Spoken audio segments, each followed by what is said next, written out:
Bonjour à tous, j'espère que vous allez bien. Bienvenue à cette vidéo de synthèse hebdomadaire où j'essaierai de faire le point sur 6 faits majeurs qui ont fait l'actualité de cette semaine et qui ont surtout attiré mon attention. Bien sûr, on parlera de Pâques, priorité à la salvation, au salut éternel. Il faut avoir le sens des priorités, hein. Donc on parlera de Pâques tout d'abord, ensuite on ira en Russie, un attentat terrible qui a eu lieu. On reviendra sur les quais de Seine pour voir les dernières prouesses de Monsieur le maire qui promet l'Armageddon budgétaire. Lycée Maurice Ravel à Paris où la République se fait casser la gueule par n'importe qui. Puis on s'échappera, on ira à Dakar au Sénégal où la démocratie revit. Tandis qu'elle meurt en France, la démocratie prend racine en Afrique. Chapeau les Sénégalais.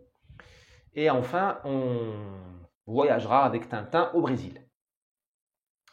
Tintin au Brésil, visite de M. Macron au Brésil. Alors, Pâques. Premier sujet, Pâques. Tout d'abord, joyeuse Pâques. Joyeuse Pâques.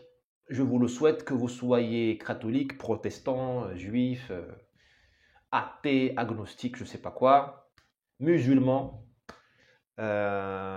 Pour deux choses. D'abord, cette fête est universelle. Il y a tout un mouvement dans cette fête, il y a tout un message dans cette semaine qui est universel. C'est d'abord le message que tu peux être humilié, tu peux être détruit physiquement, mais si ta volonté est préservée, tu peux triompher. Jésus a été détruit, humilié, on lui a craché dessus. Et pourtant, 3 jours plus tard, il a fait la résurrection, il est réapparu, il a triomphé. Tu peux tout resignifier, du moment que tu le veux. Tu peux tout déconstruire. La déconstruction n'a pas été inventée par les gauchistes Derrida, Foucault. La déconstruction a été inventée il y a 2000 ans. Qu'ont fait les catholiques, des juifs d'ailleurs, qu'ont fait les juifs, disciples de et sujets de Jésus? Ils ont resignifié son humiliation. Leur humiliation. L'Empire romain, Jérusalem, ils leur ont tué leur patron, leur chef, leur espoir. 3 jours plus tard, ils avaient tout resignifié. Ça, c'est un message universel. Partout dans le monde où il y a un peuple qui souffre, où il est humilié, partout où il y a une victime, individuelle ou collective, il y a l'espoir de resignifier tout ça, de reconstruire une réalité et de s'en sortir et de devenir un exemple mondial. Le catholicisme s'est propagé dans le monde parce qu'il était exemplaire. Cet exemple-là, ce dont ont besoin les êtres humains, c'est d'une solution au malheur de la vie sur Terre. Et le catholicisme en a apporté une. Donc, fête universelle, je vous la souhaite à tous et à toutes. Ensuite, je la souhaite à tous les Français. Quiconque a un passeport français doit souhaiter joyeuse Pâques et doit assumer sa part de catholicisme. Quiconque. Parce que la France est la fille aînée de l'Église. Les racines de la France sont catholiques. Elles ne sont pas que catholiques. Bien sûr, il y a eu la République, mais la République, c'est 200 ans. Le catholicisme, c'est plus de 1000 ans dans l'histoire de France. Plus. On est au 5e siècle, 1700, ça fait quoi? Ça fait 12 siècles. 13 siècles. D'accord? La France n'a pas commencé en 1789. D'accord? Ensuite, il y a d'autres affluents de l'histoire de France. La royauté, la féodalité. La France, c'est la fille des rois de France, mais c'est aussi la fille des féodaux, des grands seigneurs, qui ont ramassé la France comme on ramasse une tourbe, vous savez, de la terre qui s'en va, on la ramasse. On dit le terroir, c'est très bien comme image. C'est le sol de France, il a été ramassé pour créer un sol fertile, un sol très fragile. La France c'est pas un pays naturel. La France, c'est pas la Suisse, un pays qui est posé là parce qu'il y a des montagnes infranchissables. Non, non.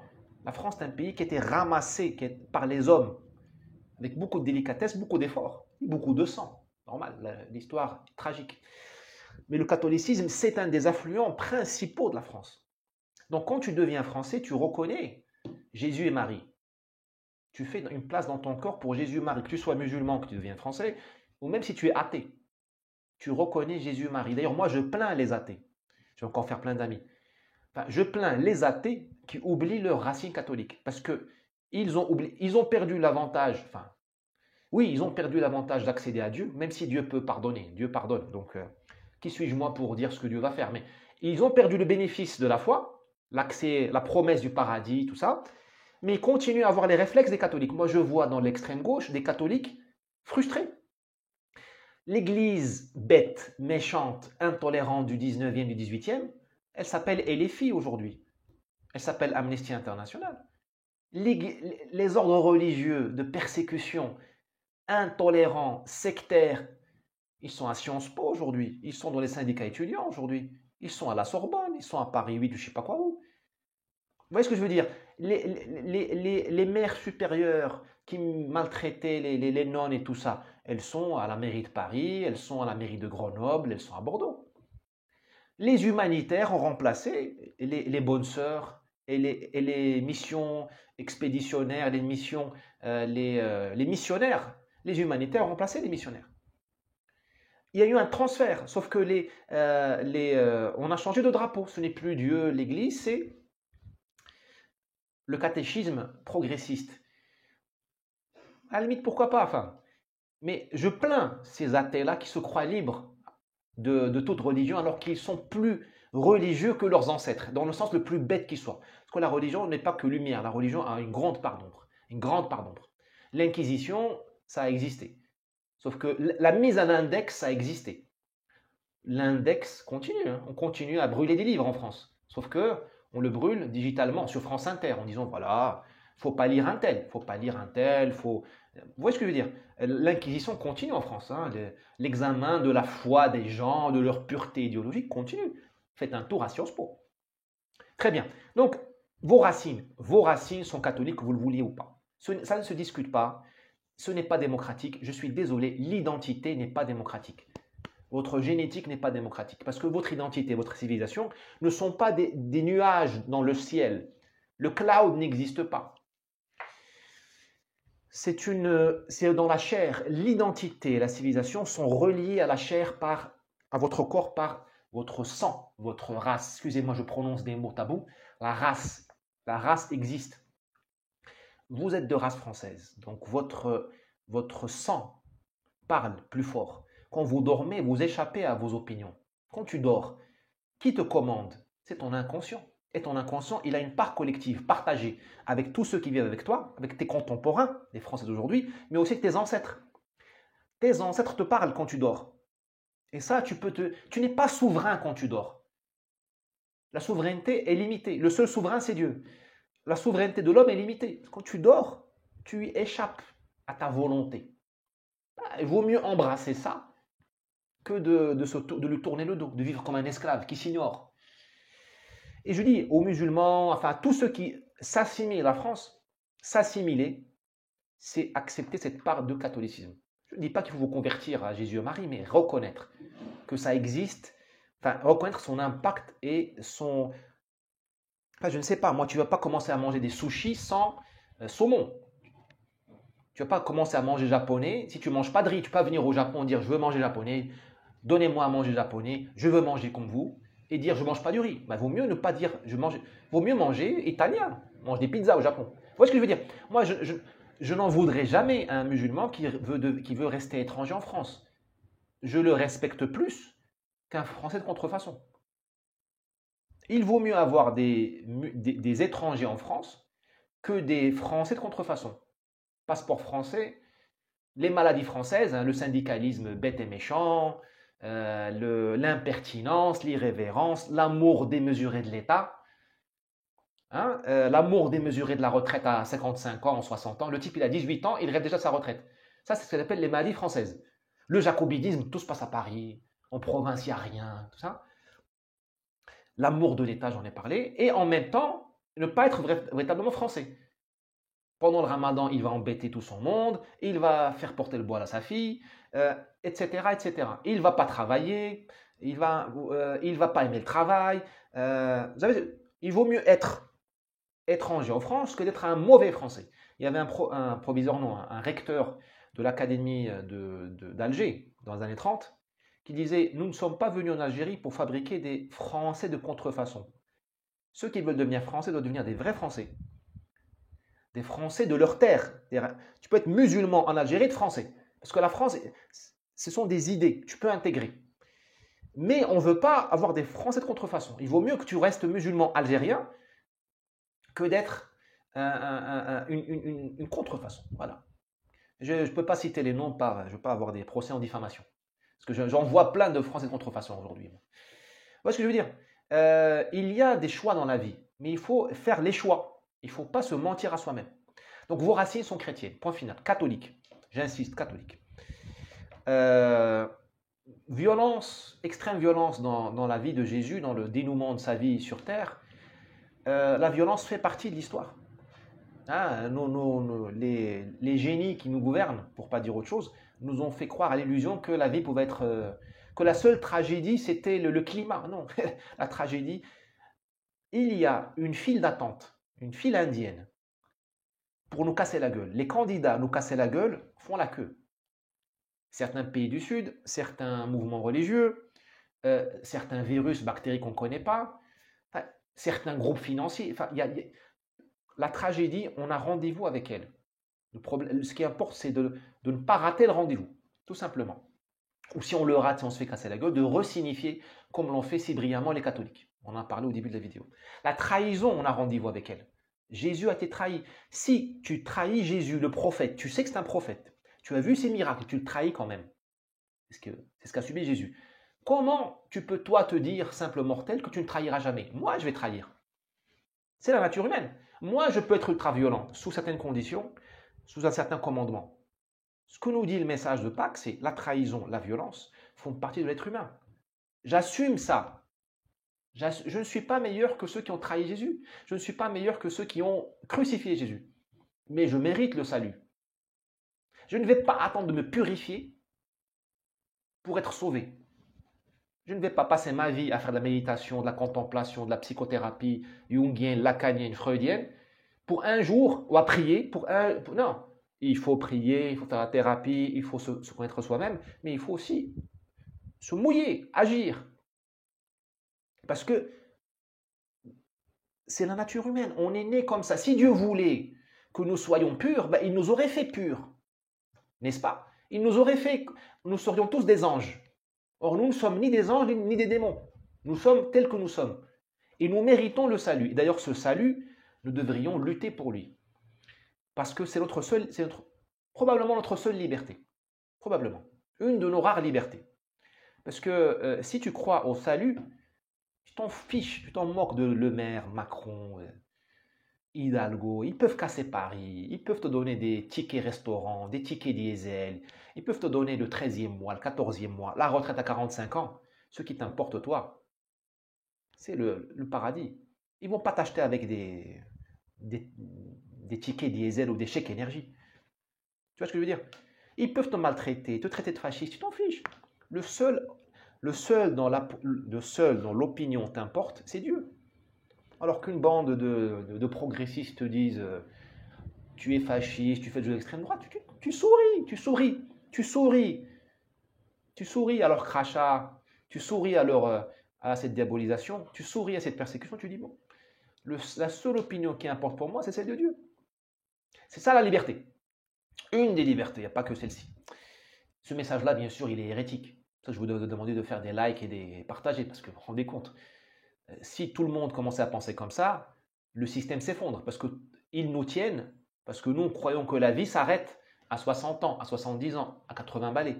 Donc nous mangeons dans leurs mains.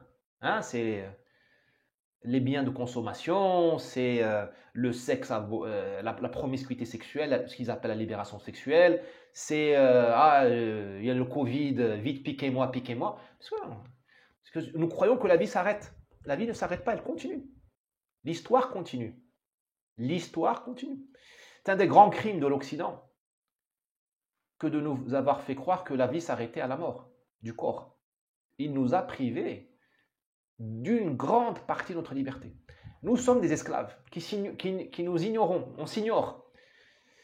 Des esclaves qui payons beaucoup d'impôts, parce que jamais un esclave au Mississippi ou sous les pharaons, corrigez-moi si je me trompe, a donné au pharaon, au patron du ranch, de la ferme de coton au Mississippi, la moitié de ses revenus. Alors vous me dites, là, on vit en démocratie, moi, un régime qui te prend la moitié de tes revenus, c'est pas un régime de liberté. Bon. Sur cette affaire-là de Pâques, je vais essayer d'aller vite. Dernier point. Chers amis catholiques, là je m'inscris aux catholiques, pas aux musulmans, pas aux juifs, catholiques. Vous avez un trésor. Votre religion vous dit que vous êtes les fils et les filles de Dieu. Mazel tov, Mabrouk, Mabrouk, félicitations. Vous vous rendez compte du privilège que vous avez? Moi je suis musulman, j'étais élevé dans l'islam. Nous on ne pense pas ça, on ne croit pas à ça. Vous, on vous a dit dans votre religion, vous êtes les fils de Dieu. Les fils, le fils, pas, non, le fils. Et la fille de Dieu. Parce que par Marie, tout ça. Vous vous rendez compte? Vous êtes les fils de Dieu et les filles, et c'est ça. Fils et filles de Dieu, c'est ça. Vous descendez de Dieu, vous vous rendez compte? Parce que Marie, l'Immaculée Conception, dans la Genèse, on dit aussi tout ça. Vous vous rendez compte de votre privilège, de votre pédigré, de votre ascendance? Mais remplissez votre cœur de ce luxe, de cette fierté-là. Là, pour le coup, il faut être fier de son identité. Et il faut vivre la vie conformément à ça. On peut vous humilier, on peut vous cracher dessus. Rendez compte. Vous avez été fait à l'image de Dieu. Je répète encore une fois, les musulmans, on ne pense pas ça. Et moi, je ne pense pas ça, dans mon cas personnel. Mais vous, on vous a proposé ça. Et je crois que le Christ a existé. Et le message existe. Donc, profitez-en. Pourquoi vous voulez vous priver de ce luxe? J'en veux à cette république, à cette modernité occidentale, parce que la France n'est pas une exception. J'en veux à ce système moderne qui vous a privé de ce luxe. Mais moi, tu me dis, je suis le fils de Dieu, mais attends, mais c'est génial.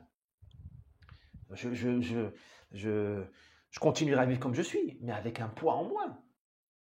Ça veut dire que je peux avoir accès au trésor de Dieu, à ses ressources. Si je lui demande, je peux, s'il veut bien aussi, je peux accomplir des miracles, si vous voulez, dans ma vie d'abord, changer mon destin, prendre les rênes de ma vie. Je ne suis pas un insecte, je ne suis pas une molécule comme ça, une bactérie perdue sur une planète. Non, je suis fait à l'image de Dieu. Enfin, pour moi, ça c'est le luxe, ça c'est le Prada, le Louis Vuitton, le Givenchy véritable. Du pauvre. Même le SDF est fait à l'image de Dieu. C'est une énorme responsabilité. Parce que si j'accède aux ressources du divin, voilà, à sa puissance, pourquoi je suis faible? Si Dieu est puissant, pourquoi moi je suis faible? Parce que je n'ai pas fait les efforts. Si Dieu est amour, pourquoi moi je déteste mon voisin? Si Dieu est perfection, pourquoi moi je désire la femme d'autrui? Vous voyez ce que je veux dire? Si Dieu est savoir, pourquoi moi je suis ignorant? Il faut que je fasse des efforts. Vous voyez ce que je dis là, hein, c'est une bénédiction, mais aussi un appel à la responsabilité. Voilà. Joyeuse Pâques. Fêtez Pâques, visitez les églises. Il vaut mieux être dans les églises qu'être dans la rue, bombardé par le catéchisme progressiste avec les 4x3 où on vous dit la diversité, l'inclusion, le climat. Aimez Marie et n'aimez pas Greta. D'accord? Donnez des offrandes aux églises et donnez moins d'impôts à Bruno Le Maire. Passez du temps aux églises, débranchez vos téléphones et passez moins de temps sur les réseaux sociaux où rien, absolument rien, ne veut élever votre âme au-dessus de l'animalité. Tout le monde veut vous rabaisser. Tout le monde veut vous rappeler que vous êtes des animaux. Oui, nous sommes des animaux, mais nous sommes aussi, surtout les catholiques, à l'image de Dieu. C'est ça l'enjeu de cette vie. C'est la vie polarisée. Hein. Il y a le singe en moi, mais il y a aussi l'être supérieur. C'est pour ça que nous aimons les héros. Parce qu'ils ont poussé, ils sont les êtres supérieurs. Nous sommes appelés à arbitrer constamment tout ça. Et la tentation est très forte. Bon, terminons sur ce premier sujet. Nous avons beaucoup de choses à traiter. Joyeuse Pâques.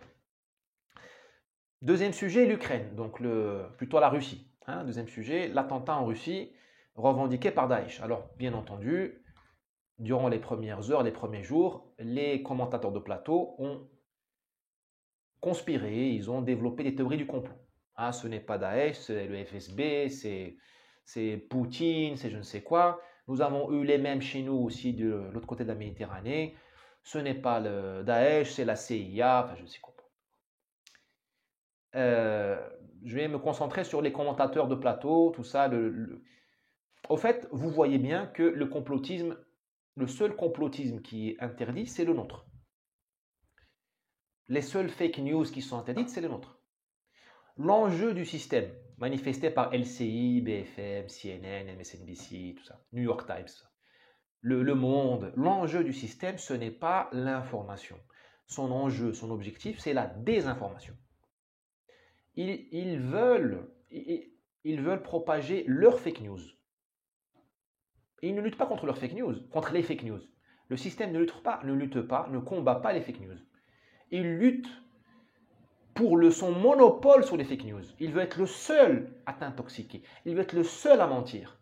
Et avec les réseaux sociaux, il se rend compte qu'il n'est pas le seul à mentir. On peut mentir, n'importe qui peut te proposer un récit. Vous voyez ce que je veux dire? Le but, ce n'est pas la liberté, c'est pas la vérité. Si le but était la vérité, le système te donnerait tous les récits. Il te dira, moi, je pense que c'est ça la vérité. Le système, dans l'école, au lycée, à l'université, il t'apprendrait le discernement, à analyser une information, à penser, t'apprendrait à raisonner. Ce n'est pas le but. L'école s'effondre. Effondrement sponsorisé par le système. Hein, Nicole Belloubet, enfin, tu connais l'histoire. Le système veut juste garder son monopole sur la désinformation. Il veut être le seul à produire les fake news. C'est une guerre de monopole. Ce n'est pas une guerre contre le mensonge. Non, le mensonge fait partie. Le système veut garder son privilège à fabriquer des mensonges. Et je vais vous étonner, le mensonge fait partie de la politique. Tu interdirais le mensonge, il n'y aurait plus de politique. Qu'est-ce que c'est que la politique? C'est aussi, malheureusement, c'est pas que cela, l'art de mentir, de faire des promesses. Tu interdis le mensonge. Si tu scannais, si tu balayais un par un les arguments proposés par tous les partis politiques, RN, Reconquête, PS, LR, aux élections européennes, tout devrait tomber sous le coup des fake news. Dans le sens où rien n'est vérifiable. Qu'est-ce que le type te dit? Je te promets une Europe sociale. Comment tu vas... C'est une fake news, c'est une promesse. Où est-ce que je veux dire? Le mensonge fait partie de la politique. Deuxième point, Daesh. Daesh, on nous dit, Daesh, tout ça. Alors, on voit la gueule des commentateurs de plateau, leur mine déconfite. Ils auraient aimé que ce soit un coup du FSB ou je ne sais quoi. Daesh a dû s'y reprendre à plusieurs fois pour vraiment démontrer qu'elle a bien fait le coup. Moi, je pense que c'est Daesh. Peut-être que c'est pas Daesh, j'en sais rien. Tenons-nous à l'explication officielle, à la revendication de Daesh. C'est un rappel de la réalité. Notre ennemi, ce n'est pas le russe. Un de nos ennemis, je vous ai dit en première partie qu'il y a une file indienne de gens qui veulent nous casser la gueule. Parmi eux, il y a l'islamisme. Sous son versant Daesh, salafiste, frères musulmans, loups isolés, déséquilibrés, malades mentaux, tout ce que tu veux. Il y a une diversité dans l'islamisme. Parmi nos ennemis, parmi les barbus, il y a une diversité de... D'ailleurs, tous les barbus ne se valent pas. Il y a des barbus excellents. Il y a des islamistes avec qui je prendrai une bière. Bon, peut-être pas une bière, un bon café, aucun problème. Du moment qu'ils ne veulent pas changer le statut quo en France, du moment qu'ils ne veulent pas me casser la gueule, il y a des gens bien partout. Moi, je suis sûr que chez les talibans, je pourrais prendre des bons cafés et passer, voilà, tout en leur disant leurs 4 vérités à mes yeux. Je ne suis pas parfait, ils ne sont pas parfaits. Vous voyez ce que je veux dire? À Cuba, un régime que je déteste, il y a certainement des gens très bien. Vous voyez ce que je veux dire? Mais tous ceux qui veulent me casser la gueule, il faut qu'on leur casse la gueule. Vous voyez ce que je veux dire? Il faut qu'on arrête d'être comment dirais-je, des enfants de cœur. On ne rend pas service au catholicisme, on revient sur Pâques, quand on dit que c'est la religion de l'amour. C'est faux, bon sang. Le catholicisme a été fait pour des hommes et des femmes. Le catholicisme n'a pas été écrit pour des anges. Jésus n'est pas mort pour sauver les anges, ils sont déjà sauvés. Jésus est mort pour sauver les êtres humains. Donc le catholicisme, il est ombre et lumière. Depuis que le catholicisme est devenu une ONG humanitaire, il est mort. Les églises sont vides depuis quand? Depuis qu'on a dit que Jésus est amour. Je suis désolé. Le message catholique est amour et violence. L'Inquisition, la mise à l'index, les croisades, la découverte des Amériques. On n'a pas tué les Indiens. Au nom de quoi nous avons tué les Indiens d'Amérique? au nom de la recherche des matières premières et au nom de la croix, Jésus. Je suis désolé. Je suis désolé. D'ailleurs, le catholicisme était splendide quand il était violent. Nous avons fait le maximum de l'évangélisation, nous avons bâti les plus belles cathédrales, nous avons été le plus majestueux, nous avons soigné le plus de lépreux, de malades mentaux dans les hôpitaux catholiques, dans les hospices, qui sont les premiers hôpitaux. Nous avons eu les meilleurs théologiens, nous avons été les plus beaux, nous avons été les plus durs, les plus virulents. C'est ça l'être humain, le yin et le yang. Je dis non parce que, comme je l'ai dit, tu t'assimiles, tu acceptes cet héritage catholique. Et il n'est pas que lumière. Il n'est pas que la Vierge Marie, les anges. Non, il y a tout. Il faut tout prendre. Parce que nous sommes tout. Je suis tout. Je suis le blanc et le noir. Je suis la part. J'écoute l'ange et j'écoute le démon. C'est ça l'être humain. Nous ne sommes pas des bactéries unicellulaires sensibles à un antibiotique. Nous sommes beaucoup plus complexes que cela. Et Dieu l'a voulu ainsi, assumons-le. Revenons donc à Daesh et à Moscou. Tu as aujourd'hui donc les islamistes attaquent la Russie. Et ils ont attaqué, et ils ont dit, il y avait beaucoup de chrétiens au même endroit, on a attaqué. Les islamistes nous renvoient à notre identité chrétienne. Nous, les Européens, vous croyez avoir quitté la chrétienté. Ah, vous êtes des Européens, ah, le drapeau européen, vous êtes des progressistes, vous êtes des citoyens du monde, vous êtes les amis de Gaïa, vous êtes des féministes, des hommes déconstruits. Les islamistes vous rappellent votre identité véritable. Ils sont obsédés par votre identité véritable, chrétien. Vous faites tout pour tourner le dos au christianisme. Et vos ennemis vous rappellent le christianisme. Et ils vous font la guerre à cause de ça. Nous les musulmans, hein, je suis sur les deux bords, nous les musulmans, nous voyons en vous les nazaréens, Nasara. Quoi que vous fassiez, vous pouvez élire Macron, vous pouvez élire une chèvre en 2027, vous pouvez élire un trans d'origine tchadienne, converti à je ne sais quoi, vous serez pour nous toujours des chrétiens. Et nous aurons toujours avec vous un contentieux. Je dis nous, notre civilisation musulmane. L'islam, la civilisation musulmane, a un contentieux avec la civilisation chrétienne, que vous le vouliez ou non. Et elle n'a pas changé. Vous avez changé. Vous avez quitté la chrétienté. Nous sommes restés fidèles à nos origines. On a eu tort, on a eu raison, ce n'est pas le débat. Et donc vous, avec l'immigration de masse, vous avez amené chez vous une civilisation qui veut encore solder ses comptes avec vous. Elle n'a pas changé. L'islam n'a pas changé. Vous avez changé. Nous, on n'a pas changé. J'essaie de vous faire comprendre. Nous, on n'a pas changé. Et donc, là où il y aura l'islam, il y aura toujours une micro-minorité extrêmement déterminée, extrêmement sauvage pour vous casser la gueule. En Russie, vous avez vu, le Tadjikistan, tout ça, Tchétchénie, tout ça.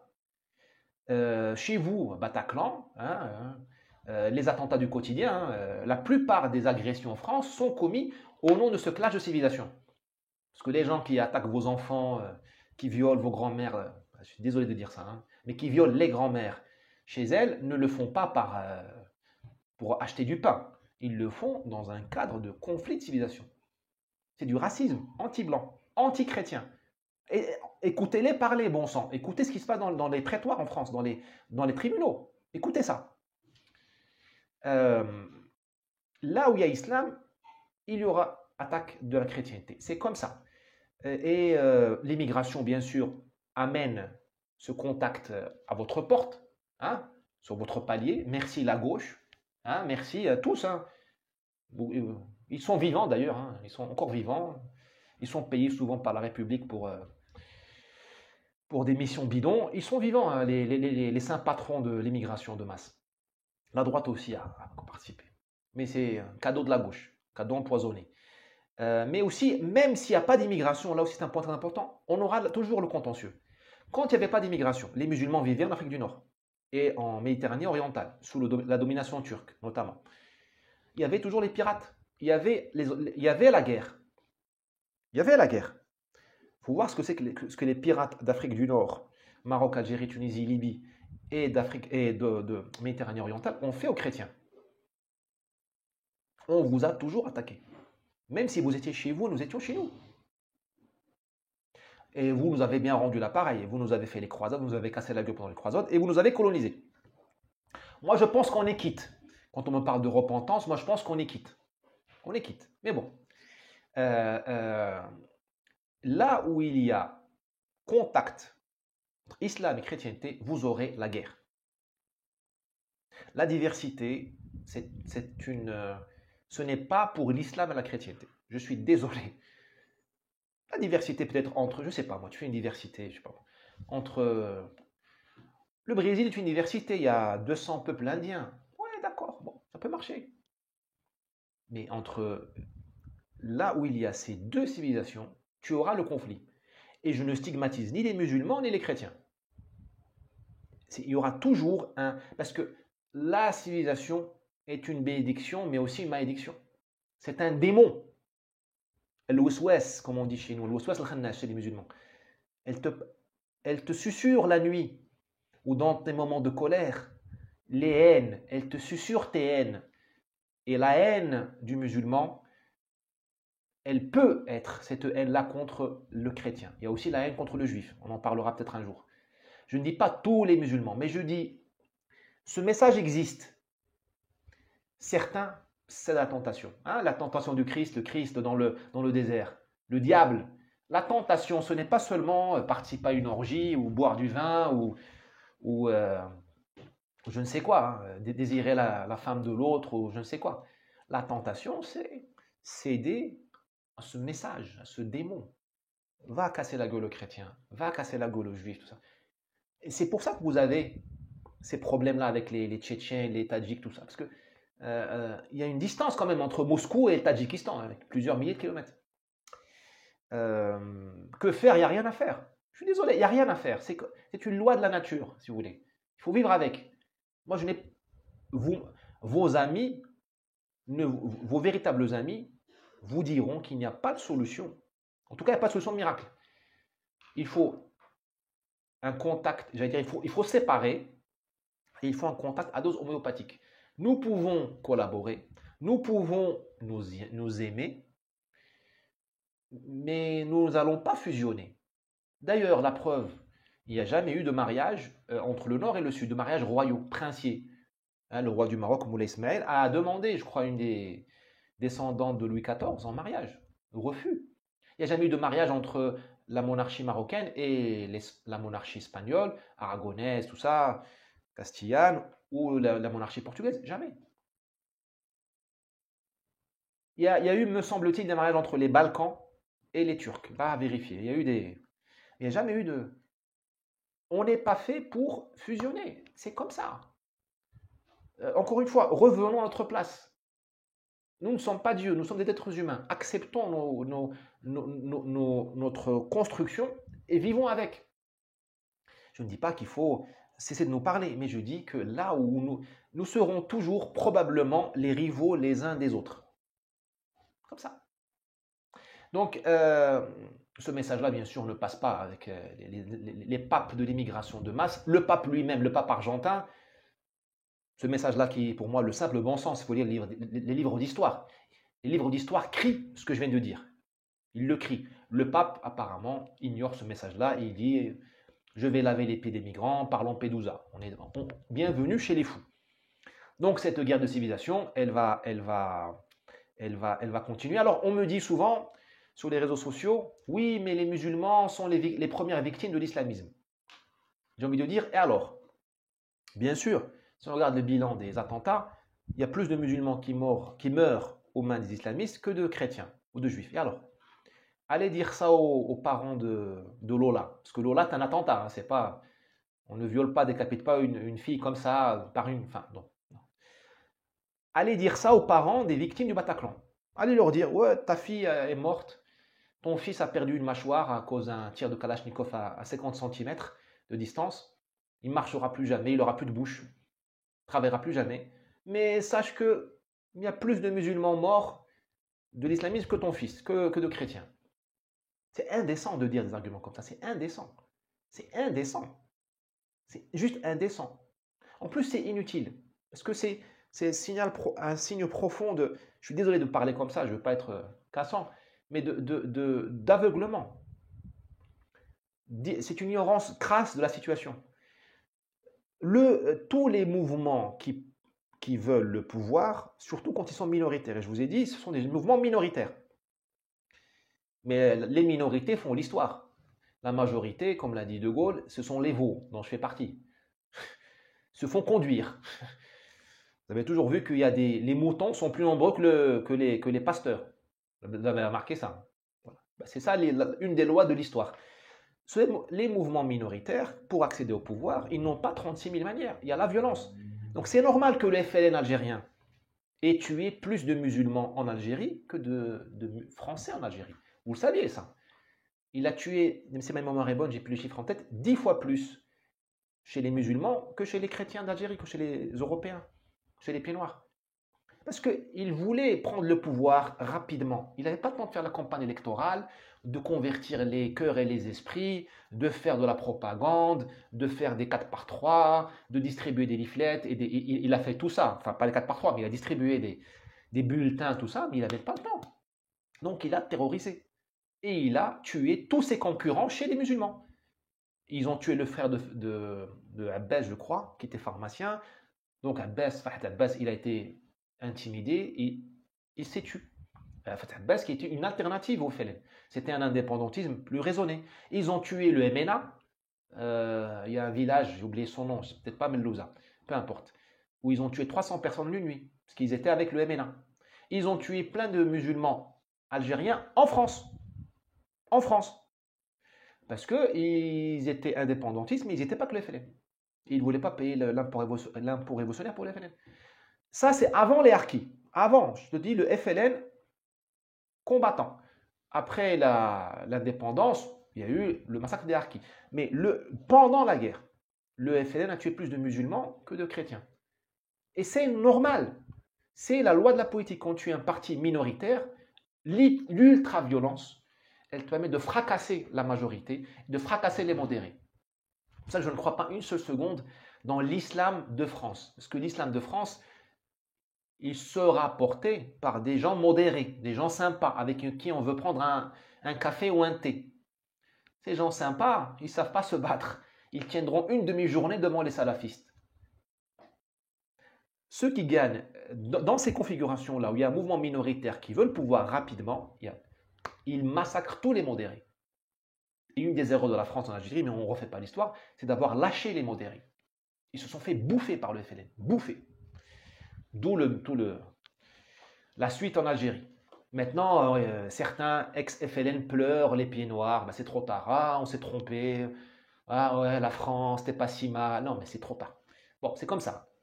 Donc, c'est normal que Daesh tue plus de musulmans en Syrie et en Irak qu'en France, parce qu'en Syrie ou qu'en Occident, parce qu'en Syrie et en Irak, elle veut la suprématie.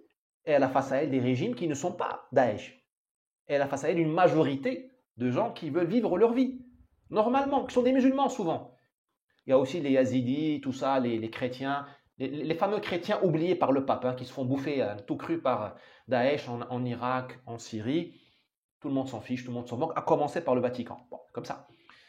Mais les musulmans, c'est normal que nous soyons les premières victimes de Daesh. Ou des mouvements, ou du GIA en Algérie, du FIS en Algérie dans les années 90. C'est normal, parce que les mouvements comme ça, ils veulent tuer les modérés et obliger la majorité silencieuse, les veaux dont je fais partie, à fermer leur gueule, voire à les soutenir. C'est ça l'enjeu des guerres menées par les minorités comme ça. Donc c'est normal. Donc il n'y a aucun argument, cet argument de dire que les musulmans sont plus victimes que les chrétiens de l'islamisme, cet argument ne vaut rien. Il ne vaut rien. D'ailleurs, moi je serais chrétien, je dirais alors, c'est vos problèmes entre musulmans. Pourquoi vous venez nous chercher? S'il y a un problème entre musulmans, les gens bien et les révolutionnaires islamistes, en quoi ça va concerner les parents du Bataclan ou les parents de ceux qui sont moranistes? C'est un problème entre musulmans. Pourquoi vous le projetez en Occident? Voilà. Je vais essayer d'aller vite. Juste un point aussi. Vous avez vu les gueules des terroristes, des 4 terroristes présentés par les Russes aux médias. Mais c'est une honte. Moi, j'aime beaucoup Poutine. Enfin, j'aime beaucoup Poutine. J'apprécie l'archétype de l'homme qui aime son pays. J'apprécie l'archétype de l'homme fort. Hein, on a les défauts. On a les admirations que l'on mérite. Hein. Je suis désolé, je n'admire pas Greta. Ouais, je suis perdu hein, d'années. J'apprécie tout ça. J'apprécie l'homme qui dit non à l'ordre mondial. Je peux apprécier ça. Jamais été un poutinophile, mais j'admets que j'ai une. Moi, j'apprécie la colonne vertébrale. J'apprécie les valeurs comme ça. Mais couper les oreilles, crever les yeux, c'est digne du pire islamiste caucasien venu, quoi. On ne peut pas répondre à la barbarie par la barbarie. Je ne dis pas qu'il faut faire comme les Français, répondre à la barbarie par des bisous ou des fleurs ou des bougies.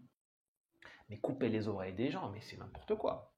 Si c'est vrai, encore une fois, moi je ne parle pas le russe, donc je n'ai pas accès aux sources de première main. Tu peux être dur, tu peux être implacable, mais tu ne fais pas ça. Comment voulez-vous... Enfin, le Sud global, qui n'existe pas, on en a parlé dans la vidéo de la semaine dernière. Le monde n'aime pas la barbarie. L'humanité n'admire pas la barbarie. L'humanité admire la puissance qui sait être indulgente. La puissance humaine. Il faut écraser, il faut d'abord choper les terroristes. Ce n'est pas encore le cas apparemment. Il faut intercepter tout le monde. Primo. Ensuite, il faut les juger. Donner des baffes, oui. L'humanité admet la punition physique, oui, le châtiment physique. Je donnerai des baffes volontiers. Mais il faut à un moment donné montrer un peu de magnanimité, un peu de noblesse. Le grand seigneur, le grand caïd des Marocains, du Maghreb, de l'Afrique du Nord. Pourquoi il était admirable? Parce qu'il avait, ta vie entre ses mains, toi à l'étranger qui traverse ces territoires. Mais le te couper la tête de prendre ta femme était bien. Il t'invitait sur le khayma, sur la tente, il faisait le méchoui et il te faisait la conversation. On dit en arabe,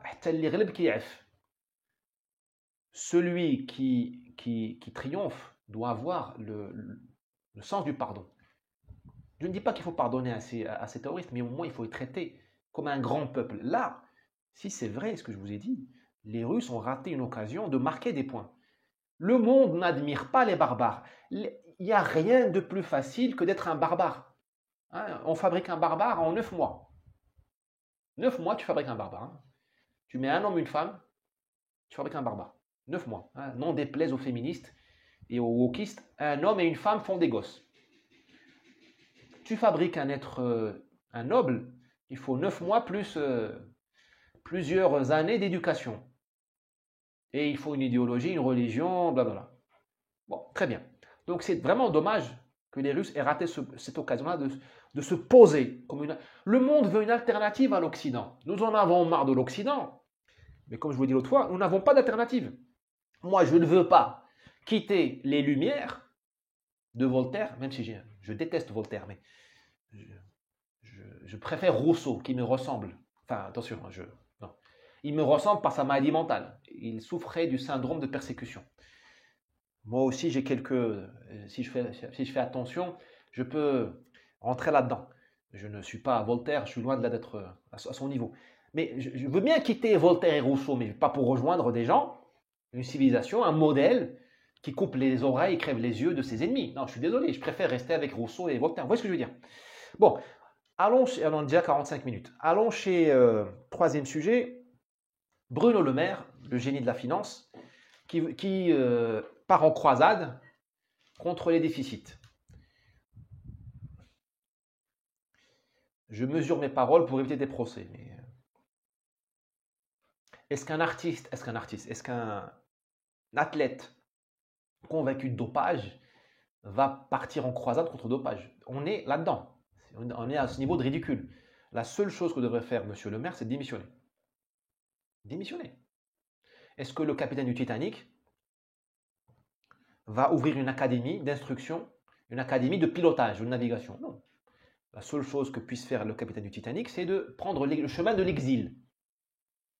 J'ai entendu M. Attali qui a fait un article dans les Échos cette semaine en disant oui, une France en faillite, la France est en faillite, virgule, l'extrême droite est au port du pouvoir. Il faut qu'on se mobilise pour éviter que l'extrême droite prenne le pouvoir. Cher M. Attali, vous avez participé à la faillite, à la mise en faillite de la France. Ah, moi pas. Mohamed, le patron de l'épicerie du coin, il est innocent de ce crime. Revenons, moi je tape beaucoup sur l'immigration, mais attention, les immigrés n'ont pas causé la faillite de la France. Enfin, cette faillite-là, financière, morale, technique, militaire, hein, ce n'est pas les immigrés qui ont fait l'acte unique de 86. Ce n'est pas les immigrés qui ont écrit Maastricht. Ça n'a pas été écrit en arabe, à ce que je sache. Maastricht. Hein. Ce ne sont pas les immigrés qui ont donné tous les pouvoirs à la CEDH. Ce ne sont pas les immigrés qui ont fait Schengen. D'accord? Ce ne sont pas les immigrés qui ont fermé Fessenheim. Ce ne sont pas les immigrés qui ont couvert la France des horribles éoliennes. Ce ne sont pas les immigrés qui nous ont fait perdre le marché des sous-marins. Hein? Les Australiens nous ont trahis. Ce ne sont pas les immigrés qui ont détruit l'industrie française, qui ont fait des délocalisations. Ce ne sont pas les immigrés qui ont mis dans la tête des grands patrons de l'industrie française, qui leur ont mis dans la tête l'idée des fablesses. Un pays sans fabrique, sans usine. Une idiotie totale. Ce ne sont pas les immigrés qui ont obligé une maison que j'aime beaucoup, j'ai travaillé, PSA, à faire des voitures moches. Ce ne sont pas les immigrés qui ont obligé Renault à faire des voitures hideuses. Ce n'est pas Mokhtar, ou Mohamed ou Mamadou qui ont convaincu, qui ont élu Hidalgo. Ce ne sont pas les immigrés qui dirigent la RATP. Une honte sale, crasseuse. Ce ne sont pas les immigrés qui ont fait rater, enfin, ce ne sont pas les immigrés qui ont géré le chantier des JO. On n'arrivera même pas à délivrer les métros, les nouvelles lignes de métro promises. Ça, ce n'est pas les immigrés. Donc, monsieur le maire, monsieur Attali, tout le respect que je vous dois, l'exil. Intérieur, extérieur, Sainte-Hélène, Asunción, la Toscane. Prenez un poste à la Villa Médicis si vous voulez bien. Je vous fais une lettre de recommandation. Je vous dis très gentiment parce que Attali, c'est pas n'importe qui. Enfin, c'est pas des mauvais bougres. Hein. Je veux pas vraiment, je veux pas être dans le clash. Ça me grandira pas et puis ça sert à rien. Vous n'êtes pas venu ici pour voir un clash. Je veux juste dire qu'à un moment donné, il faut avoir. Les progressistes ont raison sur ce coup-là. Il faut être légitime pour parler. Tu ne vas pas résoudre un problème que tu as créé toi-même. Comment monsieur le maire veut résoudre ce problème aujourd'hui, c'est on va couper les allocations, tout ça. Donc on va s'acharner sur toi et ta famille. Vous avez des millions de cartes vitales, qui opèrent sur des citoyens, sur des clandestins, ou qui opèrent au Maghreb. Vous avez des retraités qui ont 120 ans en Algérie, ou ailleurs au Maghreb, ça ne m'étonnerait pas qu'ils soient ailleurs au Maghreb ou en Afrique. Vous avez des hôpitaux qui tombent en ruine à cause d'un afflux d'étrangers malades. Vous avez des agences régionales de santé qui ne servent à rien, qui parasitent plus qu'autre chose le ministère de la Santé. Vous avez des collectivités territoriales qui ne servent à rien, sinon à faire réélire les socialistes du sud-ouest, du sud-est, les LR de certains endroits, du nord. Vous avez des conseils régionaux qui ne servent à rien, à part maintenir des baronnies en place, en créant des emplois publics pour réélire les socialistes du coin ou les LR du coin. Vous avez une SNCF qui ne cesse de robotiser, d'automatiser les gares. Il n'y a plus personne dans les gares, mais dont les effectifs sont globalement stables, me semble-t-il. Fermez tout ça. Commencez par ça. C'est évident.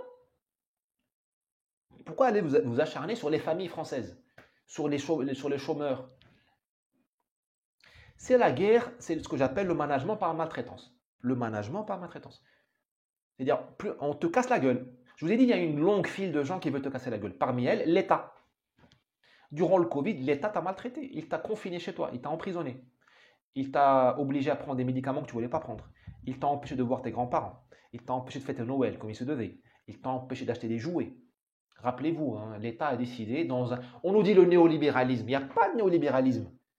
Quand l'État décide qu'un rayon est pas essentiel, qu'on va le fermer, on n'est pas dans le néolibéralisme. Il est où le néolibéralisme? Il n'y a que LFI qui voit le néolibéralisme partout. Il n'existe pas. LFI et la gauche voient deux fantômes qui n'existent pas. L'extrême droite, elle n'existe pas en France. Et ils voient le néolibéralisme partout. Non, il n'y a pas de... Depuis quand un État néolibéral décide qui va ouvrir, qui va fermer? Depuis quand un État néolibéral décide que tu dois prendre ton café debout ou assis? C'est un État de la maltraitance. C'est un management par la maltraitance. Le management par les LBD qui détruisent les yeux et les bras des gens. Et ce qui s'est passé au Covid se poursuit aujourd'hui. La maltraitance par le voyou. Le voyou est le bras armé de l'État pour te maltraiter. Parce que le voyou, il est relâché systématiquement par les juges, par des juges. Hein. On ne va pas mettre tous les juges dans le même sac. Moi, j'ai une dernière chose à dire sur ces coupes budgétaires, que tous ceux qui ont applaudi Olivier Véran, Durand et Attal, porte-parole du gouvernement à l'époque, tous ceux qui ont applaudi les mesures restrictives, tous ceux qui ont applaudi le confinement, tous ceux qui ont applaudi l'hyper-endettement durant le Covid, eh bien qu'ils payent d'abord. Vous avez leur nom, certainement. Pourquoi moi je voulais que je paye la facture laissée par les gens qui ont appuyé le délire collectif, qui ont applaudi l'hystérie collective du Covid? Plus 600 milliards d'euros de dettes, tout ça. Tous ceux qui ont voulu le confinement, qui nous ont embêtés pour ne pas dire autre chose, qu'ils payent d'abord. Ah ouais. Ils se sont offerts 2 années de délire mental. Ils se sont offerts 2 années de luxe. Hein, couverts de masques. Ils nous ont embêtés avec leurs tests, avec le PCR. On n'a pas oublié, hein, on n'a pas oublié. Le PCR, tout ça, financé par la Sécu, ça coûtait la peau des fesses. Je m'excuse de parler vulgairement. Qu'ils payent d'abord. Pourquoi voulez-vous que moi je paye? Je vais être très loin. Il n'y a pas de fraternité avec les fous. Je suis frère de ceux qui se repentent. Si quelqu'un se repent, me dit, je me suis trompé pendant le Covid, il est mon frère. Si un voyou, si un assassin s'agenouille, demande pardon à Dieu et à la société, donc à moi, je peux lui pardonner. Il redevient mon frère. Mais tant que l'assassin n'a pas demandé pardon, je ne vais pas dire que c'est mon frère. La fraternité, ce n'est pas une notion bête, naïve, stupide. Ce n'est pas une notion de fumeur de cannabis. La fraternité est une notion lucide et responsable. Bon, je vais vite. Parlons aujourd'hui de ce qui s'est passé aussi. 4e sujet, lycée Maurice Ravel, où vous avez un proviseur qui n'a rien trouvé de mieux que de quitter son lycée parce qu'une fille voilée n'a pas voulu enlever son voile et il a fait son job, de lui demander de remettre son voile, d'enlever son voile, et il a reçu des menaces. En résumé, Gambetta et Ferry se font casser la gueule par des barbus. Ce qui se passe est extrêmement grave. L'école, c'est la République. Ne sous-estimez pas les islamistes. Ce sont des barbus, souvent ils sont incultes, enfin ceux qui passent à l'acte, ceux qui menacent. Je suis convaincu que celui qui a menacé ce proviseur est un type inculte, ou semi-illettré. Enfin, tu me diras, il ne vaut pas moins que les semi-illettrés, les semi-éduqués qui nous gouvernent. Hein, mais bon, peu importe. L'école, c'est la République. La République française, elle est née en 1789. Oui et non, elle a eu 2 accouchements. 1789, césarienne sanglante. Le roi mort, Marie-Antoinette, le fils du roi assassiné par l'humidité, les maladies, la maltraitance. La République a tué un enfant. Hein? La République qui donne des leçons. Mais bon, il y a eu une 2e naissance, c'est 1871, 1914, 1939 si vous voulez. La 3e République, elle a accouché de la République par l'école. Jules Ferry, Gambetta, on est en 1880, 1890. L'école pour tous. Les islamistes tapent sur ça. Et ils ont raison, parce qu'il n'y a plus rien derrière. L'école était une forteresse républicaine, c'était cuirassé. Maintenant, c'est devenu du contreplaqué. Nos amis américains, brésiliens disent c'est le drywall. Un coup de poing, c'est enfoncé. Une menace, de type s'en va. Magnifique réponse républicaine. Ah là, les islamistes ont pris une leçon. Le type a démissionné, Monsieur Attal a fait un discours, oh, j'en tremble de frayeur, et Monsieur Attal a déposé plainte pour cyberharcèlement. Waouh, la République sait se défendre. C'est du niveau du ridicule. Le proviseur a tout mon soutien. Mais je suis désolé, c'est pas lui qu'il fallait éloigner. Ce type doit revenir dans son école, comme chez nous au Maroc, je ne sais plus, sur la... Ah, pas le prix. Pendant avec Dakhal Marrakchia. Il faut qu'il revienne avec le jour où je serai riche. Vous allez voir ce que c'est Dakhal Marrakchia. Je ferai une entrée avec Dakhal Marrakchia. Hein? J'embaucherai un groupe de chanteurs avec les instruments qui vont bien, delbouka, tout ça, tambour, et je vous ferai une entrée seigneuriale. Ce type doit revenir dans son école en roi. Il ne faut pas qu'il s'échappe comme un moins que rien, comme un malfrat. Il ne faut pas l'exfiltrer. C'est lui qu'il faut infiltrer. Il faut introniser ce type. Il faut qu'il arrive sur un plateau en or, porté par ses élèves ou par le gouvernement. La République se joue au lycée Maurice Ravel. La République se joue dans toutes les écoles de France. Le job des fonctionnaires, je signale que personne ne les a obligés de devenir fonctionnaires. Le job des fonctionnaires, c'est de porter ce type et de le réintroniser. Il faut le remettre dans son bureau, en majesté. Sinon, vous êtes cuit. Non, vous êtes cuit. J'ai entendu une prof, visage flouté, sur l'humanité, sur le site de l'UMA, dire oui, c'est très grave ce qui se passe, il ne faut pas qu'on cède sur la laïcité, sinon on fera le jeu d'extrême droite. Les bras m'en tombent. Un des problèmes de l'école, le premier problème de l'école, ce ne sont pas les islamistes, ce sont les profs. Je le répète pour être bien compris, le premier problème de l'école, ce ne sont pas les islamistes, ce ne sont pas les élèves, ce sont les profs. Les profs vivent en 1905. Ils croient encore que leur ennemi, c'est les Dreyfusards, les anti-Dreyfusards, que c'est la monarchie. Ils vivent en 1939, 40, ils croient que leur ennemi, c'est Pétain. Ils croient que leur ennemi, c'est un type avec une moustache, nommé Hitler. Ils vivent hors du temps. Quand j'étais jeune, grâce à Dieu, je n'ai jamais eu à subir ça, il y avait hors sujet. Quand tu faisais une rédaction, tu te trompais de sujet, elle revenait barrée. Et les profs que nous avions à l'époque, c'était des vrais profs, pas des déconstruits comme aujourd'hui, il y avait écrit hors sujet. Les profs sont hors sujet. Alors, ils n'ont aucune chance de gagner la bataille contre l'islamisme s'ils se battent contre Pétain et Hitler. Et contre l'église, ultramontagne, je ne sais pas quoi. La bataille, ce n'est pas contre le catholicisme, ce n'est pas contre le fascisme. La bataille, c'est contre l'islamisme. Vous ne luttez pas contre le terrorisme, vous luttez contre l'islamisme. Vous ne luttez pas pour la laïcité, vous luttez contre l'islamisme. Prononcez le mot de l'ennemi, bon sang. Et moi, très sincèrement, je n'ai aucune envie de m'associer à votre guerre parce que vous ne voulez pas la mener. Vous ne voulez pas la mener. Il faudra sauver l'école à cause, malgré, en dépit des profs. C'est un message aussi, le troisième message et dernier message. J'ai l'impression que la profession des profs ne peut pas être indépendante. Comme les juges, j'ai l'impression que certaines corporations ne peuvent pas être indépendantes. Parce que dès qu'on les laisse à leur guise, elles font n'importe quoi. Je peux me tromper, hein. Les profs font n'importe quoi. Je viens de le dire. Il faut qu'ils soient sous tutelle. Ce sont des gens pour appliquer.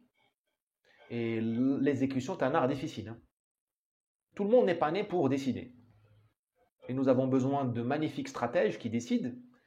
Et nous avons besoin d'exécutants. Napoléon a perdu la guerre parce qu'il décidait bien, mais il a mal exécuté. Hein. Sinon, la France ne serait pas... On n'aurait pas perdu la guerre.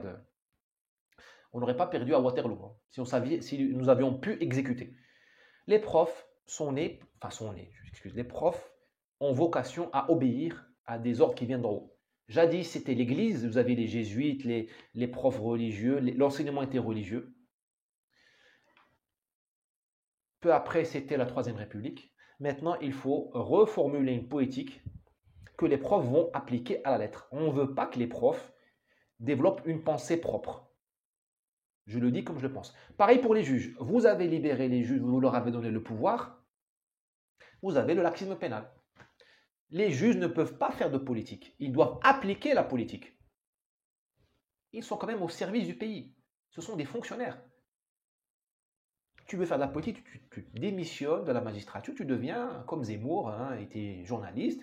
Là, il fait de la politique. Là, il prend des coups. Là, il prend des coups. Il a raison. Enfin, tu ne peux pas avoir le beurre et l'argent du beurre. Et d'ailleurs, De Gaulle se méfie beaucoup des juges. Parce qu'il a vu pendant la Seconde Guerre mondiale, la plupart des juges ont collaboré. La plupart. La plupart des flics aussi. Hein. Les policiers, la plupart ont collaboré. Voilà, je pense qu'il faut vraiment, on nous dit, il nous faut un réarmement moral. Très bien. Pardon, excusez-moi.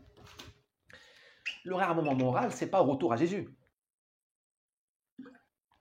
Je vous le souhaite, ça prendra du temps. Mais l'Église ne croit plus en Jésus. Même l'Église ne veut plus que les églises, les temples soient remplis. Alors, ça va être difficile. Le réarmement moral, c'est ça aussi. C'est ramener les gens à leur place. Les profs, les juges, d'autres professions probablement, vous n'êtes pas un pouvoir indépendant. Vous exécutez une stratégie qui vient d'en haut. Point final. Deuxième chose, il y aura un moment moral. Depuis quand nous cédons à la violence? Depuis quand les plus violents ont le dernier mot? Maurice Ravel, les violents ont eu le dernier mot. Le proviseur est parti. Dominique Bernard à Arras, les violents ont eu le dernier mot. Dominique Bernard est mort.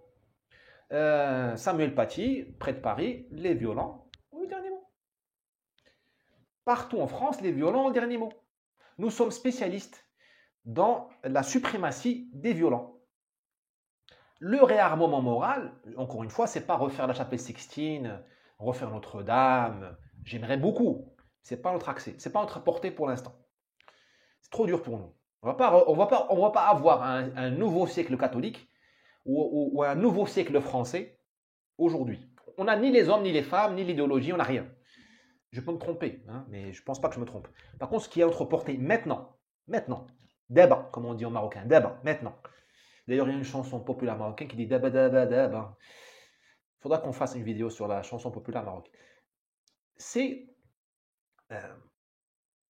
retrouver, c'est ramener les violents à leur place. Et vous n'avez pas le dernier mot.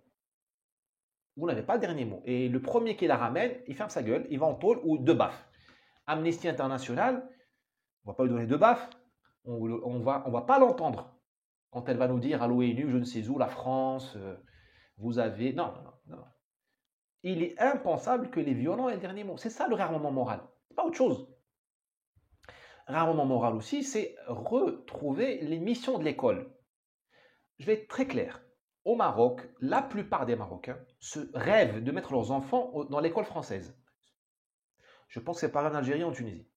La plupart des Marocains, le Maroc je le connais bien, la plupart des Marocains rêvent de mettre leurs enfants dans l'école française. Ceux qui le font, ceux qui y parviennent, se saignent pour payer les mensualités. On est entre 400 et 800 euros par mois, par gosse, voire plus. Hein. Il est anormal que les mêmes Marocains, les mêmes Algériens, les mêmes Tunisiens, une fois installés en France, menacent les profs. Ils payent 800 euros par mois au Maroc, en Algérie, en Tunisie pour avoir leur gosse au lycée français. Quand leur gosse est au lycée français gratuitement, ils menacent le proviseur. Mais c'est n'importe quoi. C'est n'importe quoi. Il faut dire ça aux immigrés. C'est le réarmement moral. C'est pas leur dire Jésus, Marie, la laïcité, C'est du drywall la laïcité. Le message c'est ça. Vous êtes venu en France pour que vos gosses aient accès à l'école. Voilà, vous avez accès à l'école. Vous payez que dalle. Vous payez que dalle. Maintenant, le contrat de l'école, c'est l'ascenseur social. Ton gosse, il rentre ici. Il est fils de pauvre. S'il a son bac, s'il a un bon bac, s'il travaille, s'il a un bon bac, il fait une bonne fac, une bonne école supérieure, il sera classe moyenne. Le contrat de l'école républicaine, c'est que ton fils sorte de la misère, pour qu'il aille à la classe moyenne, va à la classe supérieure. C'est ça le contrat social. J'ai pas d'autre contrat avec toi. Je ne vais pas faire de toi un bon musulman. Tu veux l'islam, tu reviens au Maroc. Algérie, Tunisie, Tchétchénie, Afghanistan, là. C'est ça le contrat de l'école. C'est ça le contrat de l'école. L'ascenseur social. Et je connais, moi, des Marocaines d'Agadir, qui sont filles de pauvres, qui sont devenues avocates d'affaires. École publique. Là, la France a tenu son contrat. Mais tu peux pas être le seul. Pour honorer un contrat, il faut être deux. Je tape sur les profs. Mais si les parents d'élèves ne veulent pas que leurs gosses s'élèvent dans la vie, ils veulent en faire des bons musulmans, bah écoutez, je suis désolé, ce n'est pas la faute de la France. Le réarmement moral, c'est ça. Ce n'est pas me dire on va faire le Quattrocento, on va faire du Michel-Ange, on va se remettre à faire des processions. Il faudrait faire ça aussi, mais ce n'est pas notre portée. À ma portée aujourd'hui, il y a ça. C'est ce que je vous propose. Voilà. Allons au Sénégal rapidement. Dakar. Donc ça va être le cinquième sujet, avant-dernier. Élection au Sénégal. Le candidat d'opposition, sorti de prison il n'y a pas longtemps, il y a quelques jours, a gagné les élections. Monsieur Faye. Félicitations, Monsieur Faye. Mabrouk. Alors, je ne parle pas le Wolof, la langue officielle du Sénégal, une des langues officielles, je crois. J'aimerais bien l'apprendre. Félicitations, bon courage, vive le Sénégal, bon vent. Bon courage, c'est pas facile de sortir de prison et d'aller au pouvoir. Difficile de gouverner un pays, surtout quand on vient des marges. Parce qu'on n'a pas la culture de gouvernement, pas forcément les équipes pour gouverner. L'état profond est contre toi. L'état profond existe dans tous les pays, pas seulement en France ou aux États-Unis. Il y a un état profond au Sénégal. Aussi, tes amis te trahissent. Certains que tu croyais des militants sincères se révèlent des prédateurs et des rapaces au contact de l'argent public. Donc, il faudra se séparer de certains de tes amis qui vont te faire honte parce qu'il y aura des scandales, parce qu'ils vont voler. C'est naturel, c'est humain. Donc, bon courage. Je constate que les Sénégalais sont plus sages et plus démocrates que nous, les Français. Nous empêchons le RN, le Front National, d'accéder au pouvoir depuis 30 ans, par tous les moyens. Les Sénégalais, ils ont essayé d'empêcher le parti anti-système d'accéder au pouvoir, puis ils lui ont dit, viens. L'État profond a dit aux révolutionnaires, au Front National sénégalais, si vous voulez, viens. Be my guest, comme on dit en anglais, vas-y. Comme on dit en arabe, montre-nous le aîné de tes mains. Hein? Montre-nous que tu es le plus beau. Montre-nous que tu sais faire ce que l'on n'a pas su faire. Montre-nous que tu sauras éradiquer la pauvreté, vas-y. Montre-nous que tu sauras amener une santé digne pour tous les Sénégalais. Montre-nous que tu vas lutter contre le réchauffement climatique qui est une réalité au Sénégal, au Sahel. Montre-nous que tu arrêteras l'immigration clandestine. Montre-nous que tu lutteras contre le chômage. Vas-y. C'est la meilleure chose à faire contre une opposition. C'est de la mettre à l'épreuve du feu. Et de voir, tu vois, elles font. Elles font. Soit elles réussissent, et là, elle se perpétuera au pouvoir, enfin, il y aura l'alternance, mais elle durera au pouvoir, soit elles font au soleil. C'est ce qu'ont fait les Marocains avec les islamistes. En 2010-2011, je crois, les islamistes ont gagné les élections. Allez, gouvernez. Ils ont fait toutes les réformes impopulaires. Les retraites, c'est ma mémoire est bonne, ça les a cramés. Ils ont fait des réformes sur le soutien des prix. Il y avait des prix subventionnés pour les classes les plus défavorisées. Ils ont enlevé ça, ou en partie. Là, je ne suis pas sûr de mon coup, mais pas en totalité, en partie. Et ils ont signé l'accord avec Israël. Ciao, bye bye, merci. Et puis, ils sont tapés le corona. Plus personne ne veut entendre parler, pour le moment. C'est ça la sagesse. C'est pas bloquer 30% d'électorat français, leur dire que vous êtes des fascistes, des bofs, des ploucs, et on va faire le barrage républicain, le barrage des castors, comme dit mon ami Perry Brojon. C'est pas sage, c'est nul. Donc voilà, les Sénégalais sont plus démocrates et plus malins que nous, si vous voulez. Leur état profond est plus malin que le nôtre. Le Sénégal, enfant de la France. Un enfant réussi. L'Algérie est la fille de la France. Malheureusement, elle est née d'une césarienne sanglante. Et voilà, ça a donné l'Algérie d'aujourd'hui. Salutations à nos amis algériens. Je ne dis pas ça en tant que Marocain. Non, il y a le conflit algéro-marocain. Sur ce conflit-là, je suis marocain jusqu'à 50e génération. Mais il y a des réalités. Je veux dire, je n'ai pas d'animosité contre le peuple algérien. Quand je suis arrivé en France, un couple algérien du 91 m'a ouvert sa maison, m'a accueilli chez eux gratuitement et pendant une longue période. Donc je n'ai pas. Pour moi, c'est pas un enjeu d'aller cracher sur tout ça. Bon, le Sénégal est le fils réussi de la France. C'est une très vieille colonie française qui a une intimité avec la France depuis le XVIIIe siècle. La partie côtière, qui va grosso modo de Dakar jusqu'à Saint-Louis. Ce n'est qu'au XIXe siècle, dans les années 1850-60, avec un certain Faidherbe, que la poussée française a suivi le fleuve Sénégal. On est monté jusqu'à l'intérieur du pays, puis après on est descendu vers la Guinée, ou par le fleuve Sénégal, ou par d'autres moyens. La France a eu une longue intimité avec le Sénégal. Elle a formé des élites. Elle qui gouvernent le pays, ou qui ont gouverné le pays jusqu'à aujourd'hui. Pour vous donner une idée, le Sénégal est un des rares pays au monde à avoir gardé des ministres blancs et français jusqu'aux années 90, aux fin 80. Le ministre des Finances et de l'Intérieur du Sénégal et du Travail, 3 ministres, étaient des Français blancs. Ils ont acquis la nationalité sénégalaise, ma mémoire est bonne, mais ils étaient français. Ils étaient des cadres de l'administration coloniale. En 60, indépendance, ils ont dit non, on veut travailler pour les Sénégalais. Quel pays aujourd'hui, message aux indigénistes, quel pays d'Afrique aujourd'hui est capable d'avoir un ministre français, blanc? Quel pays On nous dit Aya Nakamura, vous êtes tous des racistes parce que vous ne voulez pas de Aya Nakamura comme égérie de la France au JO. Moi je dis, quel pays d'Afrique ou du Maghreb voudra d'un Français comme égérie au JO d'un ministre? Aucun. Donc c'est vous dire l'intimité entre la France et le Sénégal. La France qui a rassemblé le Sénégal, il n'y avait pas de Sénégal, il y avait des pays Wolof, le pays Sérère, il y avait les Gajaga, il y avait plein de... Et la France a donné une colonne vertébrale à ce pays-là. Merci la France. Oh, elle ne l'a pas fait que par amour des Sénégalais, elle l'a fait pour ses intérêts. Ça s'appelle quand même un service rendu.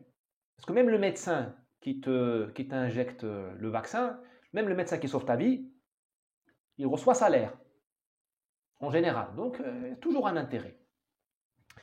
Le Sénégal a aussi bénéficié, je ne vais pas faire un cours sur le Sénégal, a aussi bénéficié de l'influence des Tijanis, des Mourides, qui sont des grandes confréries religieuses, qui ont stabilisé le pays et qui ont donné à la jeunesse, on va dire, un échappatoire. Occuper le cerveau des jeunes, au lieu d'aller faire la révolution marxiste comme en Guinée ou je ne sais où, au Congo-Brazzaville, les jeunes ont prié Dieu. Au lieu de contester le système par la violence, les jeunes ont occupé les mosquées. Il y a un moyen de s'enfuir du présent, c'est en priant. Mais ça tout dépend de l'imam. Il faut être très nuancé. Il y a des imams comme les Tijani Mourides qui t'offrent un échappatoire. Il y a des imams comme certains salafistes, frères musulmans, tout ça, qui te disent on va exploser la France ou ton pays, ou l'Égypte, ou voilà, nous avons effectivement, les islamistes tuent ailleurs, pas seulement qu'en France. Tuent ailleurs en Égypte, ils ont tué au Maroc, ils ont tué en Algérie, Tunisie, Libye, tout ça. Un point quand même, 2 points d'alerte. Enfin, un point d'alerte et un point d'attention. Point d'alerte, le président actuel est un inspecteur des finances, si ma mémoire est bonne, des impôts. Bon, en général, rien de bon ne sort de tout ça. Mais bon, petite blague, mais il a quand même fait, je crois, l'École nationale d'administration. Alors, c'est bien parce qu'il connaît l'État, mais les types des impôts, tout ça, bon, vous pouvez me contredire, si vous voulez me contredire, donnez-moi des contre-exemples. Mais moi, c'est comme les avocats dans la Révolution française. Robespierre est un avocat. C'est une corporation qui... Bon. Mais bon, ne comparons pas l'incomparable. Le Sénégal a besoin de rentrées fiscales pour financer son développement. On n'est pas en France où on a besoin de rentrées fiscales pour financer l'immigration de masse, pour financer l'Europe et pour financer une caste au pouvoir qui ruine le pays, pour financer le cinéma français qui ne sert à rien, qui crache sur la France en permanence et qui n'est même pas bon. Si seulement il était bon. On a enterré Truffaut et Louis Malle pour avoir des cinéastes aujourd'hui qui font des films que personne ne veut voir, qui ne sont pas bons en plus, ça le pire, en général. Bon, Deuxième point important, Monsieur Faye et son mentor, Monsieur Sonko, qui n'a pas pu, qui aurait dû participer aux élections, mais il n'a pas pu. Il n'a pas été validé. Ce sont des gens qui ont lutté contre la spoliation foncière, contre la magouille. Il y avait des magouilles dans les amicales des inspecteurs des impôts du Sénégal. Parce que vous savez comment ça marche. Les fonctionnaires de certains corps ont des coopératives pour avoir des logements, pour avoir des, je sais quoi moi, de l'électroménager, pour avoir des bourses d'études, pour avoir des hôpitaux. Il y a des coopératives de fonctionnaires. Et en général, ces coopératives-là, enfin, souvent, il y a des malversations, parce que c'est des régimes spéciaux, c'est pas les... Enfin bon, il y a des malversations. C'est du syndicalisme. Et ce monsieur, ce qu'il a fait, il a lutté contre ça. Faye et Sonko luttaient contre ça. Ce que je vais vous dire là-dedans, ça leur a donné beaucoup de popularité. Dans les pays du Sud, ça rejoint ce qu'on a dit la semaine dernière. Il y a beaucoup de corruption. Et vous avez vu qu'au Sénégal, le nouveau pouvoir, Faye et Sonko, ils ont marqué des points en luttant contre la corruption. Et une des grandes demandes, une des grandes aspirations des pays du Sud, c'est la justice. C'est l'honnêteté. Parce qu'elle n'existe pas. Ou elle est très imparfaite. Ou elles sont très imparfaites. Elles n'existent pas ou elles sont très imparfaites. La vérité criante des peuples. La vérité criante. J'espère qu'en France, vous n'en arriverez pas à ce moment-là, à ce stade-là, de corruption généralisée, d'injustice généralisée, où le type pour se faire élire est le type qui nettoie les écuries, qui fait le ménage. Parce que ça veut dire que là, vraiment, parce que vous serez tombé bien bas. Mais bon, tant mieux pour le Sénégal et bon courage pour ce grand peuple, qui, à mon avis, est un des espoirs de l'Afrique, parce qu'au moins, il sait organiser l'alternance au pouvoir, il a des frontières stables, il a une culture, et il est musulman. Je ne dis pas ça parce que je suis musulman. Mais si le Sénégal s'en sort, c'est comme l'Indonésie. Vous aurez enfin des pays musulmans qui méritent, qui sont exemplaires. J'entends déjà les Marocains qui vont m'engueuler. Oui, le Maroc, mon pays, a beaucoup de qualités. Je dis c'est bien. Mais moi, ce que je voudrais, c'est des pays musulmans réellement émergents, avec une industrie, un PIB par habitant raisonnable et qui arrête d'envoyer des jeunes mourir dans la mer. Moi, je rêve que le Maroc devienne comme la Corée du Sud. Je veux que le Sénégal soit une Corée du Sud. Je veux que l'Indonésie soit le nouveau Singapour. Là, oui. Vous voyez ce que je veux dire? C'est ce que j'appelle un pays exemplaire. Un pays admirable, un pays où les gens veulent s'expatrier. Pas pour gérer les banques à la place des Marocains ou gérer les usines à la place des Sénégalais. Non, pour vivre, pour mettre leurs gosses à l'école. Moi, je rêve que l'école sénégalaise ou l'école marocaine soit une école d'exception où les gens envoient leurs gosses. Le jour où le Maroc sera exemplaire, ce jour dont je rêve pour le Maroc, c'est le jour où les Marocains mettront leurs gosses à l'école marocaine et pas à l'école française, ou belge, ou américaine, ou autre. Bon, fermons-le, je ne parle pas du Maroc aujourd'hui. Mais comme il y a beaucoup de malades mentaux sur les réseaux sociaux, je fais attention parce qu'ils peuvent te dire, oui, Driss a dit que, tu sais pas quoi. Ça, c'est très arabe, hein. C'est très arabe. Nous sommes une culture seigneuriale. Soit tu es soumis, soit tu es dominant. Moi, je veux échapper à cette malédiction-là. Je ne veux être ni dominé, ni dominateur. Je veux être indépendant. Parfois, les gens ne comprennent pas ça. Ah, Driss a critiqué le Maroc, il s'est vendu aux Français. Il s'est vendu aux Israéliens. Non, tu peux critiquer, pointer certains points négatifs sans être vendu. Mais bon, comme la majorité des gens n'a pas encore passé ce cap, donc je prends ces précautions-là. En plus, j'ai salué les Algériens il y a quelques minutes, donc il faut que je fasse attention. Tel est le monde dans lequel nous vivons, et comme je vous l'ai dit au début de la vidéo, il faut accepter le monde tel qu'il est. Tintin au Brésil, dernier sujet, 6e sujet, je suis désolé, on a explosé les compteurs. Tintin au Brésil. Donc, M. Macron au Brésil. Une série de photos a émergé de tout ça un peu hallucinante. Je ne les commenterai pas forcément. Ce président est réellement disruptif. Hein. Il est réellement différent. Il est dans le contact physique. Bon, d'accord. Il était apparemment très heureux de rencontrer Lula, de voir le Brésil. Bah, tant mieux pour lui. Hein. Je suis heureux que sa visite se passe bien. Il faut voir le Brésil, bien sûr, parce que le Brésil fait partie des BRICS. C'est le pays le plus occidental dans les BRICS. Le seul d'ailleurs, parce que la Russie n'est pas vraiment occidentale, l'Afrique du Sud est en train de se cracher, l'Inde, elle est ce qu'elle est, la Chine, elle est ce qu'elle est. Le B de BRICS, c'est Occident. Les BRICS, le Brésil est un pays occidental. Donc c'est un pays avec lequel nous pouvons utiliser comme un cheval de Troie dans les BRICS pour les empêcher d'aller contre nos intérêts et pour les ramener à nos intérêts. La France a un rôle fondamental. Voisine du Brésil avec la Guyane, pays latin comme le Brésil. Bon, la France a toutes les cartes à jouer au Brésil. Voudra-t-elle les jouer? Ça, c'est un autre sujet.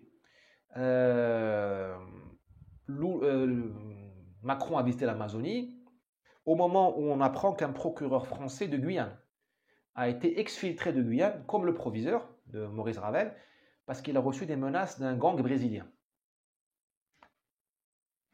Tu as un procureur, c'est pas n'importe qui, c'est pas l'épicier du coin, un procureur de l'État français, de la République française en Guyane, qui a été exfiltré parce qu'il a reçu des menaces.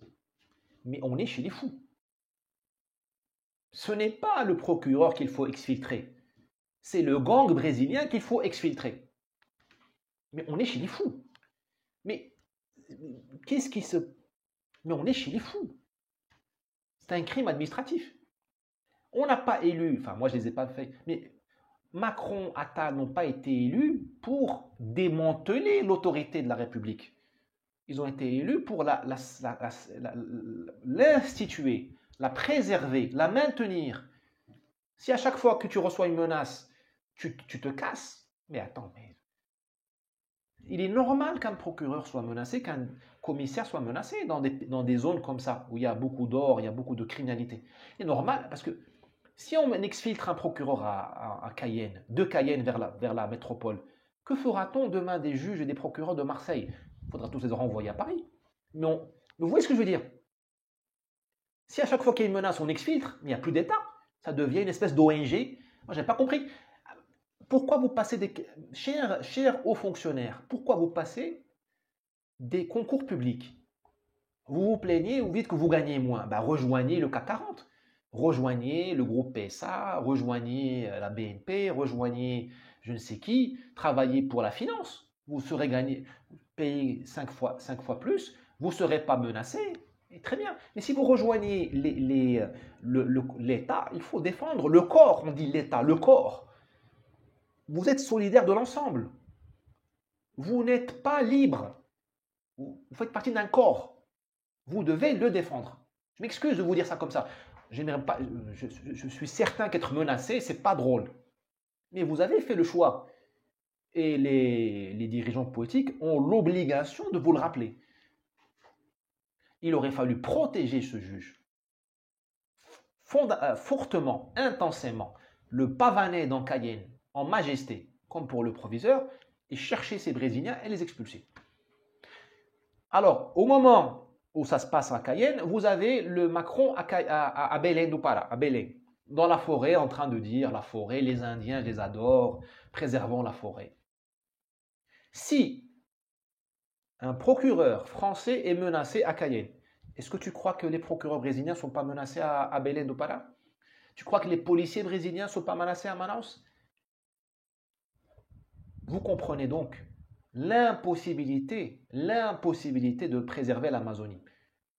Comment tu veux préserver l'Amazonie, sachant qu'il y a les plus grands gangs d'Amérique latine, notamment le PCC, gang de Sao Paulo, qui dominent l'Amazonie aujourd'hui, qui se battent pour les routes, parce que par les fleuves amazoniens, on transporte la cocaïne colombienne, bolivienne, péruvienne, vers les bourgeois du 16e et d'ailleurs, vers Anvers, vers Marseille, vers Rotterdam. Enfin, personne n'envoie de la drogue à Marseille parce que la CGT empêche le travail du port de Marseille. Ça, au moins, la CGT a rendu service. La CGT, sans le vouloir, lutte contre le trafic de drogue. La drogue rentre par Rotterdam, par des vrais ports où il n'y a pas la CGT. Bon, vous vous rendez compte, comment tu veux défendre l'Amazonie? Comment tu veux être écolo? Comment tu veux lutter contre la déforestation tant que tu ne protèges pas les membres de l'État du Brésil, les membres de l'État brésilien qui luttent contre la déforestation? Tu peux donner les subventions, ça ne sert à rien. Les discours de Greta, ça ne sert à rien. Tout le blablabla écolo ne sert à rien. La seule chose à faire pour protéger l'Amazonie, d'empêcher, comme je l'ai dit dans le cas de Maurice Ravel, la minorité ultra-violente d'avoir le dernier mot. Il faut obliger les Brésiliens et les aider à démanteler les gangs, PCC, CV, enfin je ne vais pas faire un cours sur les gangs. Il faut obliger, aider et obliger, parce que l'État profond brésilien est tout à fait à son aise avec le narcotrafic. Donc il faut, comme on a obligé les Colombiens, on les a aidés et obligés à se débarrasser de Pablo Escobar, qui a été intercepté par des technologies françaises.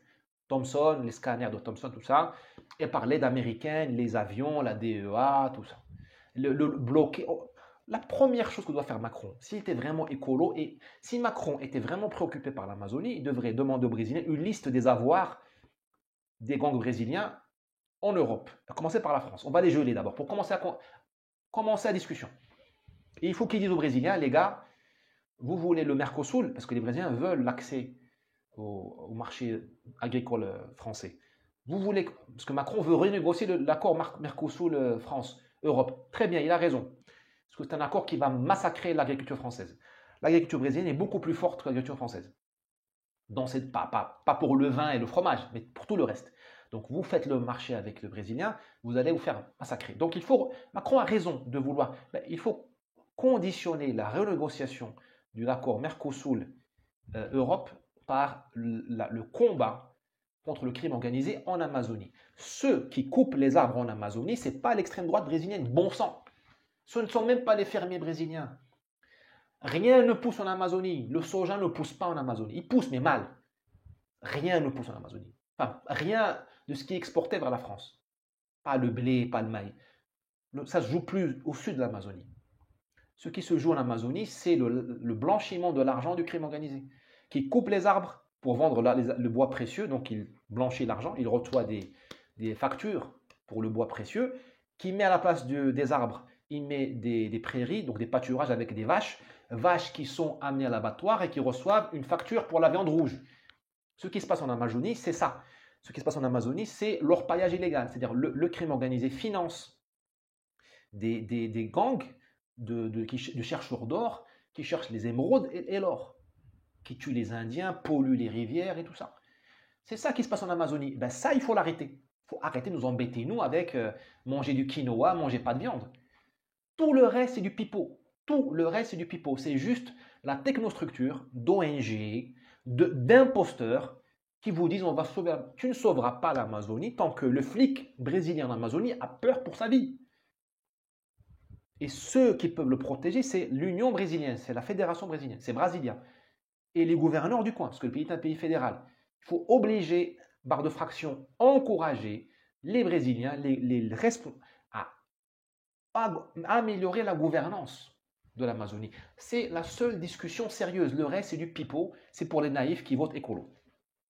Voilà, j'allais dire autre chose, mais on va pas. On a déjà 1h30.